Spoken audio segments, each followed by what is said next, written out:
We have a chance in 2027 to democratically solve the Kenyan problem. Jagero, if we fail to do it in 2027, unaona watoto wanachoma shule. Hawa watoto wamechoma sijui utumishi. Where will they be in the next 4 years?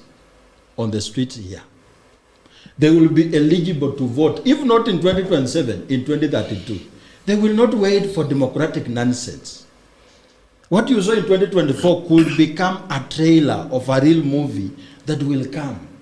They will burn this country down. They have nothing to lose. Completely. They are not getting married. They are not having children. They can't afford vision tomorrow. They can't afford anything. Are you saying they are not getting married? They're not. It is there in the statistics. They are not. What scares them about marriage is financial responsibility. You have to feed that child. You have to take them to school. They will need a job at some point. And they will start seeing the impediment to that dream being politicians.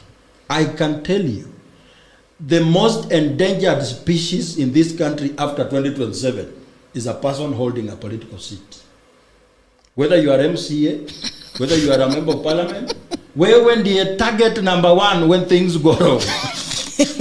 and they already demonstrated it. But of course, who has that responsibility? They already demonstrated it in 2024. Yes, that is what they said. Remember what that is time? The question? When there was, okay, what was the question? No, you were asking a question. But the responsibility of these people. Yes, what I was saying is the responsibility, of course, lies with our leaders.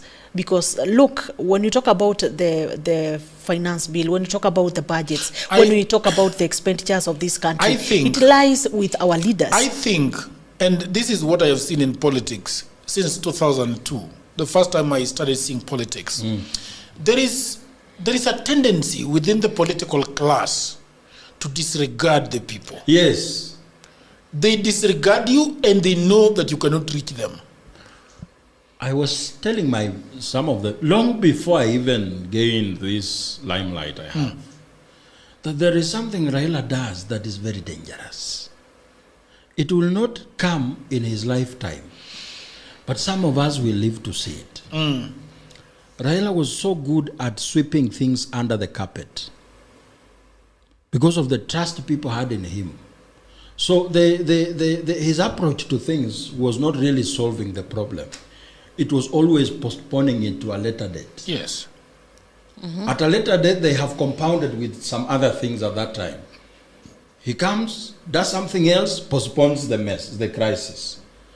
When people were shouting in 1997 about tunataka mambo ya mageuzi, no election, no reforms. No reforms, no elections. They agreed to IPPG. They needed to change the whole electoral system. But the only gain they got out of IPPG is 2-term presidential limit. That after 1997, President Moi cannot run again. So the issues of the people were not really taken care of. In 2002, people became hopeful because they voted out Moi. They voted in Kibaki. So they were sure that things will be better. But at some point, wakaona bado, disunity and all that, a handshake happens in 2007. Because the bloodshed in 2007 was because some things were not happening.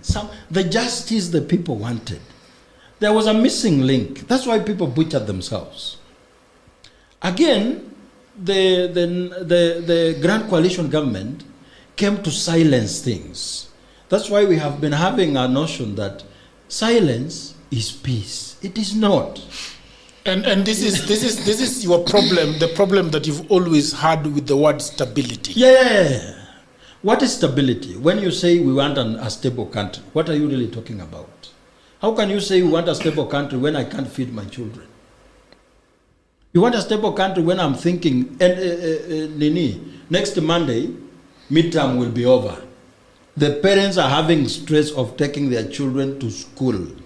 They are not stable in their homes because it has financial implication. They can't afford it. Divorce cases are rising because the people can't afford each other. Yes. I can't look at my wife's hair, it's shaggy, And I can't take her to salon. Genuinely, I cannot because I don't have that money. As a man, it hurts my ego. 2,300. Yes, it hurts my ego. Wewe unakuja kuniambia we need a stable country. What stability are you talking about? And my house is in shambles. Yes. I'm having sleepless nights thinking about how my kid will feed in the morning. And you're telling me we need a peaceful country. Just because I'm not speaking doesn't mean I am being peaceful.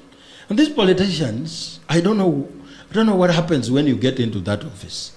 They detach themselves from this reality. And these issues have compiled up to 2024. 2024 was a culmination of long pent-up frustrations by the people. The finance bill was just a trigger. God intervened, and it did not come to full fruition of what was supposed to happen. So we were given another chance to deal with the issues. I am telling you, we are not. When I saw Raila and these other people saying we have a broad-based government, KICC, I was very angry. Because I could see these people buying time. They are still playing with us. That's why, for the very first time, mimi na Raila staki mambo yake. Because there are very important issues people are raising, and you think unity of politicians can solve that problem. It's not. But also I think that whatever happens to the political folk is that once you stepped into, when you step into that community, you forget about a lot of other things. That's the threat. For example, right now, if somebody were to make me an MP, there are just things that I forget about. I forget about going to the supermarket. I don't see prices anymore. Yes. I don't see the price of fuel anymore. The cars I'm given for free. The house I'm given for free in Karen. Airtime. People working for you don't know how they are paid. Look at Kalonzo Musyoka. Kalonzo, how long ago was Kalonzo Musyoka in government, in a real government? When was it? Kitambo sana. That was after 2007 post-election violence. Yeah. That is the last time Kibaki that guy was essentially in government. Yes. But today, as we speak, he has got 6 dogs and 38 employees. 6 dogs and 38 employees. How does that man think about your problem? You see, when I move around Karen, yes, around Muthaiga, Runda, Lavington, sometimes I wonder, if I'm staying in Lavington, what reason do I have to be in Kayole? When I tell my friend that niko hapa Jagero, ananiambia, is it safe? Yes. They are always saying that. Yeah.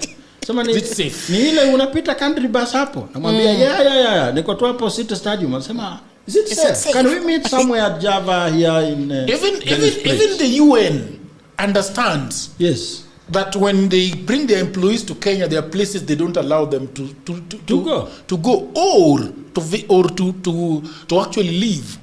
Yes, because they understand that there are people who are rich, there are politicians, and then there is the rest of us, the common mwananchi. That is the problem. But I want to ask you, what do you think? Because Ruto takes off when the country becomes very hot in June of 2024, and he runs to Raila to Kerala Pond. And you know, Raila has always been a negotiator. Yes. When you come to Raila with a problem, he's the Raymond Reddington of our politics. Oh, he loves it. Yes. Are you coming with a problem? I've got my own problems. let's go to the foyer and discuss both our problems. Yes. And I'm Raila. You will That's get why something. he always insisted the people must talk. Yes. People must talk. Democracy is about talking.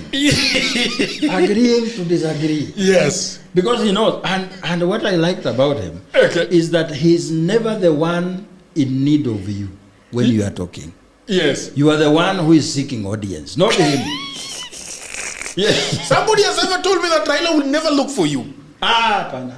The day Raila looks for you, Raila does not look. Raila will put a fire under your behind, and you have to look for him. That's why I'm saying some people who are